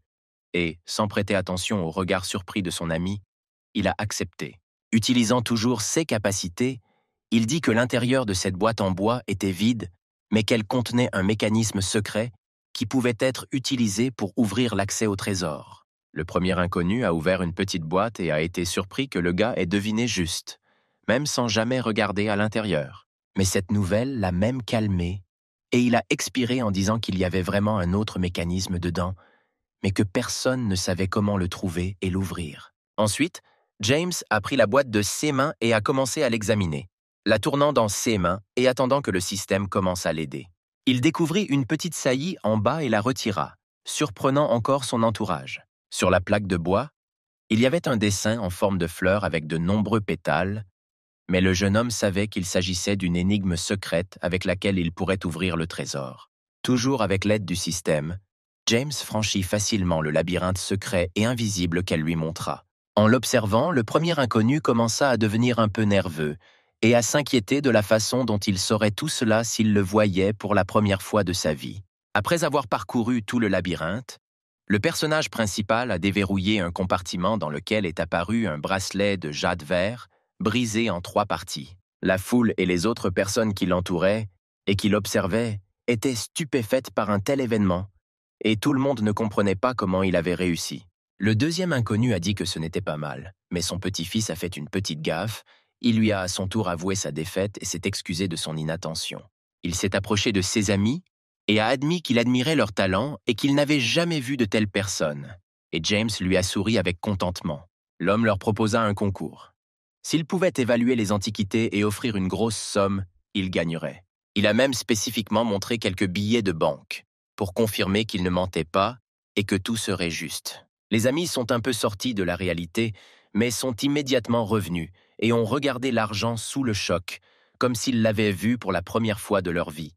Mais ils ont été sortis de cet état par la voix d'un homme qui a dit que s'ils perdent, ils n'auront en principe plus à se présenter sur le marché des antiquités. James n'était même pas nerveux, mais il était totalement convaincu que son système ne tomberait pas en panne et lui donnerait tout ce qu'il avait sur une assiette sans erreur. Un silence tendu régnait, une foule de badauds commerçants attendait que le banquet continue, et leurs compagnons se regardaient, espérant comprendre ce qu'ils pouvaient attendre de leur adversaire. Le personnage principal a vu, avec l'aide du système, un vase ancien et a commencé à parler de sa valeur et de l'histoire en quelques phrases. Son adversaire l'a félicité, mais lui a proposé 2 livres rares, dont le coût pourrait dépasser plusieurs millions. Le gars a dit que ce n'était pas très important. Ce à quoi l'homme a répondu sèchement que pour les vrais connaisseurs, c'est un véritable trésor pour lequel ils pourraient donner toute leur fortune. Mais c'est là qu'ils se sont arrêtés, car ils n'ont plus rien trouvé d'intéressant, après quoi l'aîné a ri et a dit que le jeune homme ne s'était pas trompé et l'a invité chez lui. Ils sont partis, et leurs amis sont restés un peu confus quant à ce qui venait de se passer. James a décidé de vérifier si la famille de CES étrangers était liée d'une manière ou d'une autre à ce gang et s'ils pouvaient compter sur leur aide contre eux, et le système a répondu à 100% à chaque question. Il a également exprimé des doutes à leur sujet à son ami. CE, à quoi il a réagi avec surprise et un peu d'inquiétude sur le visage. Alex a dit que même si c'était le CA, qu'il fasse confiance au destin pour l'instant et ne pense pas trop à quoi que ce soit, mais maintenant, ils ont juste besoin de se reposer. Le lendemain, ils sont arrivés chez cet inconnu et ont été étonnés de la taille du manoir qu'ils ont vu. Il était vraiment immense. Jusqu'à ce qu'ils franchissent le seuil de cette maison, le commerçant ne pouvait s'empêcher de prendre des photos de la maison et de son environnement. Il a également noté que ce serait un plaisir de coopérer avec lui et qu'il était prêt à le faire, et lui a serré la main avec joie. Puis leur poignée de main fut soudain effleurée par la patte d'un chien au regard terne, surgi de nulle part. James s'est souvenu d'elle. Elle est apparue le jour où il a découvert cette capacité et a commis un pogrom dans un magasin de loterie. Levant les yeux, ils virent une fille se précipiter vers eux, qui leur promit de remettre immédiatement le chien en laisse. Et le gars l'a reconnue immédiatement. Mais la belle elle-même ne l'a pas immédiatement reconnue. Au bout d'un moment, elle s'est souvenue de lui lorsqu'elle avait rencontré son chien dans le parc. Après avoir mis le chien en laisse, la jeune fille a accepté de les emmener chez le chef de famille, sans prêter attention au silence inattendu de derrière. Ils pénétrèrent dans la cour d'un immense manoir en compagnie amicale avec un chien en laisse au début de leur colonne. La jeune fille s'est soudainement retrouvée confuse dans sa propre maison et a demandé à son animal de compagnie de retrouver son grand-père, convainquant ainsi James qu'elle était un peu stupide.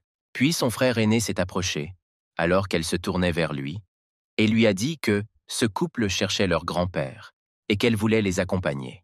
En les quittant, la jeune fille leur a dit au revoir et les amis se sont lancés à la poursuite d'une personne qu'ils connaissaient déjà. Ils entrèrent sur une petite terrasse où ils aperçurent un vieil homme allongé sur une chaise longue sous un parasol, l'air sans méfiance. Lorsque son petit-fils l'a appelé, il s'est levé de son lieu de repos et a dit qu'il savait ce dont ils avaient réellement besoin. Il a montré à ses amis la clé USB et leur a expliqué qu'elle contient toutes les informations sur ces bandits et ravisseurs et qu'ils pourront la prendre s'ils réussissent le test. Les amis ont accepté, puis ils l'ont suivi jusqu'à son bureau pour passer ce test et, une fois sur place, ils ont vu que tout regorgeait d'antiquités diverses. J6 a été choqué par cela et a commencé à s'inquiéter de ce qu'il devait faire, même s'il avait un système pour cela, mais l'excitation n'a pas disparu. En s'éventant, le vieil homme a dit que s'il pouvait déterminer si c'était original ou faux, il pourrait prendre la clé USB, sinon il serait expulsé d'ici. Alex a accepté ces conditions et a déclaré que James résoudrait certainement tout correctement, le plongeant ainsi dans une sorte de stupeur de surprise. Et pour commencer, il prêta attention à la tête de Bouddha, qui était assez bien conservée pour son âge. Mais le personnage principal a répondu qu'il s'agissait d'un faux, créé récemment et donc bien conservé, surprenant ainsi le propriétaire des lieux. Ensuite, le commerçant a pris un objet semblable à un chandelier et a déclaré qu'il était également en bon état. Mais le jeune homme l'en a dissuadé, affirmant que c'était un autre faux. L'ami n'osait pas s'arrêter et continuait à bavarder sur les antiquités qui l'entouraient, et pendant ce temps, James devenait plus sombre. Soudain, Alex remarqua la calligraphie accrochée au mur et dit qu'elle était assez difficile à simuler et qu'elle était probablement l'original. Mais même ici, le jeune homme a déclaré qu'il s'agissait d'un autre faux, exaspérant ainsi le propriétaire des lieux. Il a également ajouté que tous les objets d'apparence antique sont faux et lui a reproché de traiter sa collection avec un tel dédain. L'homme s'est complètement mis en colère et a déclaré que de tels mots annulaient simplement tout son travail et a proposé de se rétracter. Mais James ne voulait pas céder et tenait bon, et la situation dans la pièce devenait de plus en plus tendue. Ils n'ont même pas prêté attention à Alex, presque inconscient, qui était déjà étendu sur le sol et qui proposait toujours d'admettre sa défaite.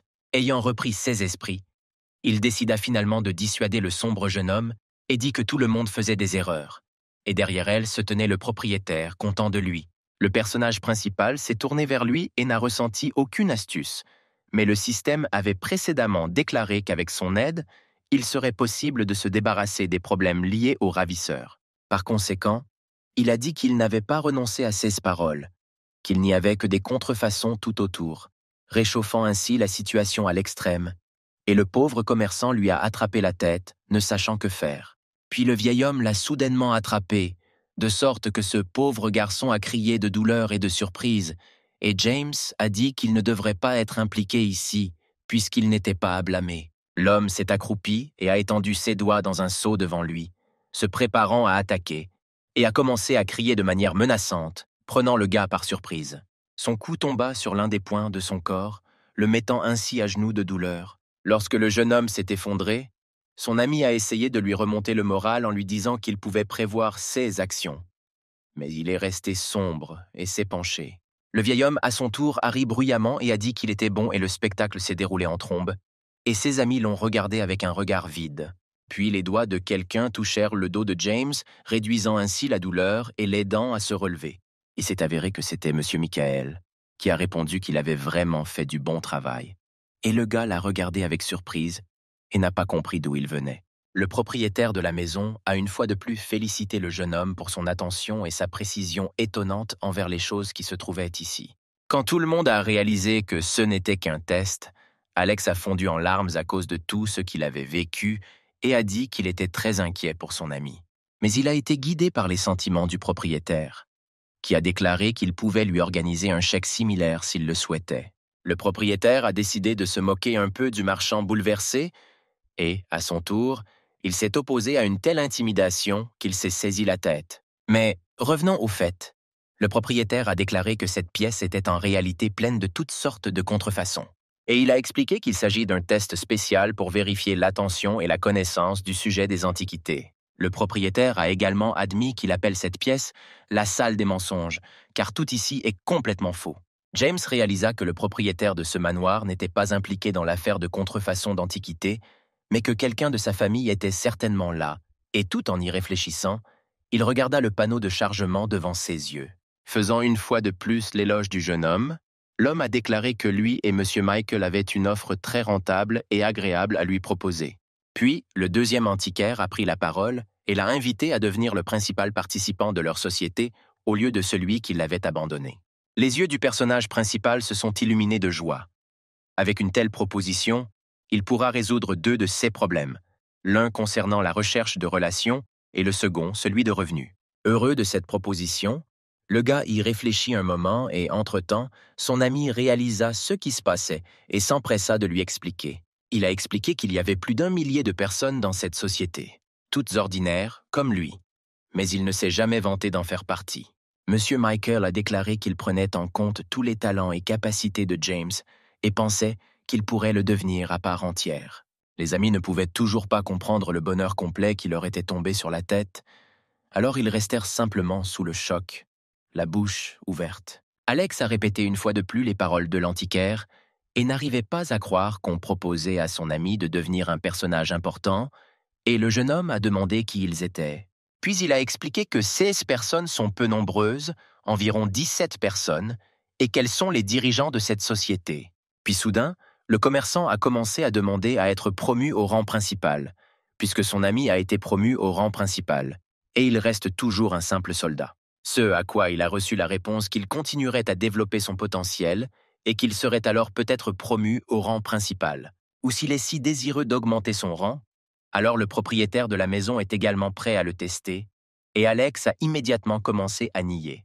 Monsieur Michael a déclaré que Jordan prenait principalement la décision d'adhérer, mais Jordan a immédiatement compris et a demandé pourquoi il se cachait derrière lui. Mais le marchand ne lâcha pas et dit que lui et James étaient déjà comme des frères, et qu'il ne pouvait pas jeter des choses comme ça. Donc, là où il allait, l'autre le suivrait immédiatement. Après avoir parlé du départ de l'un des principaux, engagé dans la contrefaçon d'antiquités, Jordan a déclaré que Michael était trop mou, ce à quoi il a reçu la réponse selon laquelle tout dans le monde ne peut pas être résolu à coups de poing. Ils sortirent tous les quatre sur la terrasse qu'ils avaient vue auparavant et commencèrent à boire du thé. Le propriétaire de la maison a offert une boisson pour un tel événement et a ouvert le récipient avec la boisson. En le regardant, Alex commença à avoir l'eau à la bouche, car lui aussi voulait boire un verre et était très jaloux de lui. James a soudainement demandé d'où venaient les fausses antiquités, puis M. Michael a expliqué que lorsque leur société commençait tout juste à apparaître, le marché était plein de contrefaçons. Le propriétaire de la maison a déclaré qu'il fut un bon moment où l'on luttait contre les contrefaçons, mais que, comme toutes les bonnes choses, elles avaient une fin. Quelqu'un est apparu sur le marché et a continué à fabriquer des contrefaçons et à les distribuer. Et d'autres le suivirent, prenant son exemple et faisant de même, remplissant de leurs produits tous les comptoirs des antiquaires. À chaque fois, le maître des faux s'améliorait de plus en plus, et il n'était plus possible de savoir s'il s'agissait d'un faux ou non sans un examen complet. James se souvint alors de la façon dont il avait brisé le faux vase avec des dragons et fut heureux d'avoir pu sauver M. Michael d'un tel achat. Et l'antiquaire a déclaré que même dans leur société, il y a de telles personnes, par exemple, une personne récemment retraitée qui a été surprise en train de faire cela. À cette évocation, le propriétaire de la maison a failli casser les accoudoirs de sa chaise par colère et a commencé à menacer ceux qui étaient impliqués dans cette affaire. Il a promis que dès qu'il connaîtrait leur nom, ils commenceraient à regretter leur naissance et ne recevraient pas de miséricorde de sa part. En regardant son apparence en colère, James réfléchit à la manière de trouver un traître dans sa famille et au fait qu'il n'aurait pas à traverser la route si quelque chose arrivait. Le gars a immédiatement demandé au système s'il pouvait s'agir d'une certaine personne, à laquelle il a reçu la réponse qu'il n'y aurait pas de réponse à une telle question. Il s'est rendu compte qu'il valait mieux arrêter de poser de telles questions et a décidé d'en poser des plus clarifiantes, et la possibilité de répondre à chaque question a fait apparaître un écran de chargement, ce qui a grandement effrayé le jeune homme. Par conséquent, la repoussant, il revint à la conversation tout en réfléchissant à qui cela pourrait être. Le propriétaire de la maison a déclaré qu'en devenant un membre essentiel de la société, il mettrait automatiquement sa vie en danger et que la décision finale lui appartiendrait donc seul. James, après avoir écouté cela, pensait qu'il n'était plus dans les meilleurs termes avec les bandits. Mais malgré cela, il ne voulait pas que cela continue. Et en plus, il avait un système pour l'aider. Après ces réflexions, il se leva brusquement de son siège, surprenant ainsi un peu M. Michael. Le gaz a dit qu'il avait accepté de rejoindre la société, de l'aider et qu'il ferait tout son possible pour dénoncer les escrocs. Les antiquaires principaux l'ont félicité pour son attitude et ont déclaré qu'il devrait discuter de son entrée avec les autres membres. C'est à quoi Alex s'est détourné et a déclaré qu'il pensait que tout était réglé depuis longtemps. En mettant la main sur son cœur, le jeune homme s'est exclamé avec joie qu'il serait prudent et résoudrait ce problème, et qu'il recevrait certainement des votes pour son adoption. Pendant ce temps, le chef du gang s'est assis et a discuté avec quelqu'un au téléphone de son plan visant à capturer James et à détruire la société. Lui, jouant avec un couteau, a promis que M. Michael serait le premier en ligne et que tous les autres le suivraient immédiatement. Et lançant un couteau sur sa photo accrochée au mur, Il raccrocha et commença à réfléchir à ce plan. Ayant déjà suffisamment bu, Jordan a dit avec joie qu'il se sentait si bien qu'il était prêt à s'asseoir avec eux jusqu'au matin. Et, appelant son petit-fils aîné, il a proposé d'ajouter d'autres petits-fils, c'est-à-dire ses petits-enfants, qui ont compris ses intentions et sont partis. En regardant la personne qui partait, James pensa qu'il avait peut-être un lien avec elle, car il avait l'air suspect, ce à quoi le système indiqua également qu'il n'y avait pas de réponse. Ils étaient assis sur la terrasse de bonne humeur et il n'y avait aucun signe d'ennui. Ils discutaient tous les trois, et M. Michael buvait du thé avec plaisir. L'antiquaire s'est souvenu qu'il n'avait pas informé sa petite-fille de la fête, et l'a appelée, après avoir reçu une réponse. Il lui a dit qu'elle serait là à 7 heures. Puis le propriétaire de la maison légèrement ivre a répondu que ce n'était rien et qu'il pouvait attendre. James, par intérêt, a commencé à vérifier la probabilité d'arriver à 7 heures et à d'autres heures, et le système n'a donné que 0% pour chaque option. Soupçonnant quelque chose de grave, il demanda si Mary était en danger, ce à quoi il reçut la réponse que cette probabilité serait de 78%. Nerveux, le gaz a dit que Mary était en danger de mort et qu'elle ne viendrait peut-être pas à la fête. Tous ceux qui étaient assis à table se turent immédiatement, et un silence tendu dura pendant un certain temps. Tout le monde fut choqué par cette nouvelle. Jordan a dit que cela ne pouvait pas arriver, qu'il pouvait simplement marcher et que rien ne la menacerait, et il était sur le point de partir lorsque son ami l'a ralenti. Monsieur Michael a dit qu'il l'appellerait immédiatement et découvrirait comment elle avait composé son numéro et entendu de longs bips qui ont duré ce qui semblait être une éternité. Il y a eu un silence tendu et aucune voix n'a été entendue à l'autre bout du fil, ce qui a fait naître des soupçons de danger. Monsieur Michael a dit qu'elle devait être en mission car elle éteint son téléphone lorsqu'elle s'y rend. James a demandé au système s'il pouvait montrer où se trouvait actuellement Mary. C'est eux, à quoi il a reçu un panneau de chargement. Et l'insatisfait a commencé à attendre. Pendant ce temps, le propriétaire de la maison était furieux, sachant que la petite fille de son ami était en danger, et lui reprochait de s'asseoir si calmement et de se frotter le nez. Puis il a composé le numéro de quelqu'un et a attendu. Et non seulement l'attention, mais aussi l'anxiété ont volé dans l'air, mais personne n'a répondu, même lui.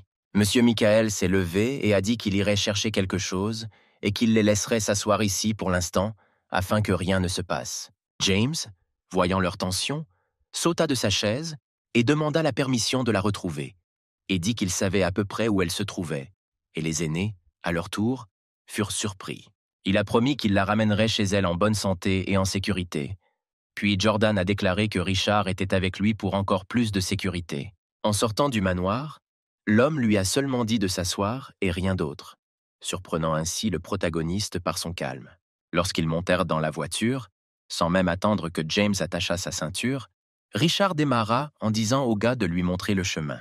Au même moment, Mary était en mission et disait dans l'oreillette qu'elle et son partenaire étaient arrivés et que l'entourage du criminel était prudent. Elle a également ajouté qu'il est armé et dangereux, mais qu'il faut l'attraper à tout prix. Alors ils auront des informations. Ayant fini de parler, la jeune fille et son subordonné commencèrent à se lever vers la porte en face de laquelle ils se tenaient et frappèrent. Pendant ce temps, le bandit était assis avec de fausses choses posées sur la table et parlait au téléphone. Ayant fini de parler, il alluma une cigarette et entra dans le jeu pour tuer le temps, et au même moment, on frappa à la porte, effrayant ainsi l'homme. En s'approchant de la porte, il regarda l'élève et tendit la main derrière son dos, là où il avait une arme à feu, et en cas d'attaque, il serait prêt. En voyant une jolie fille en uniforme tenant une tablette avec des papiers, il fut très surpris et se demanda pourquoi elle était venue. Tenant le pistolet dans une main et ouvrant l'autre, le criminel a commencé à parcourir toutes sortes d'options pour savoir qui était cette mignonne. Pendant ce temps, Richard et James se précipitaient à toute vitesse vers la jeune fille, espérant que tout allait bien pour elle. Le personnage principal a vérifié quelle était la chance de risquer la vie de la mignonne. Le système a donné un pourcentage encore plus élevé qu'auparavant, l'inquiétant ainsi de plus en plus. En entrant dans l'appartement, Mary se présenta qu'elle était venue vérifier l'approvisionnement en eau et que cela ne prendrait pas beaucoup de temps. En regardant avec un peu de désir dans les yeux, l'homme a dit qu'elle pouvait prendre son temps et qu'elle devait absolument vérifier. Mais il n'a pas eu le temps de finir, car la jeune fille lui a jeté sa casquette, décourageant ainsi le criminel. Puis elle lui a donné un coup de pied au visage en criant, le jetant à l'autre bout de la pièce. L'homme heurta le sol avec un bruit sourd et commença à réfléchir frénétiquement à la manière dont il devrait maintenant gérer une telle situation. James et Richard s'étaient déjà tournés vers la cour d'immeuble de grande hauteur et avaient pratiquement renversé les passants. Mary et son partenaire se sont précipités sur le criminel avec des menottes et ont failli l'atteindre lorsque ce qui suit s'est produit soudainement. L'homme resserra sa prise sur le pistolet qu'il tenait depuis tout ce temps, pointa la bouche directement sur la jeune fille et tira. La mignonne, voyant cela, a renversé son partenaire, le sauvant ainsi d'une éventuelle mort, tout en risquant grandement sa vie. Profitant de la situation, le criminel a rapidement couru vers la fenêtre et l'a escaladée, après quoi il a sauté. Mary, non loin derrière, s'y précipita après lui, criant qu'il n'échapperait pas à la justice. C'était un petit sol, donc ni le criminel ni Mary n'ont été blessés, mais quand ils ont vu que la queue s'est rapidement dressée derrière lui, et il lui a tiré dessus, disant qu'il s'était caché auparavant, qu'il pouvait se cacher et qu'il n'était plus nécessaire d'essayer de l'attraper.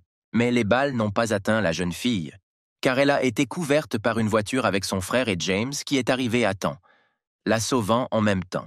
La voiture s'est approchée si près du criminel que Richard a pu ouvrir brusquement la portière et lui faire tomber l'arme des mains. Après avoir renversé l'homme, il a mis ses mains derrière son dos et les policiers se sont précipités vers eux pour arrêter leur agresseur. Mary a déclaré qu'il était en état d'arrestation et qu'il avait le droit de garder le silence. Puis elle l'a menotté. Après l'incident, la jeune fille a gentiment salué son frère aîné et lui a demandé pourquoi il était apparu ici. Mais, remarquant James, son visage a pris un air d'insatisfaction.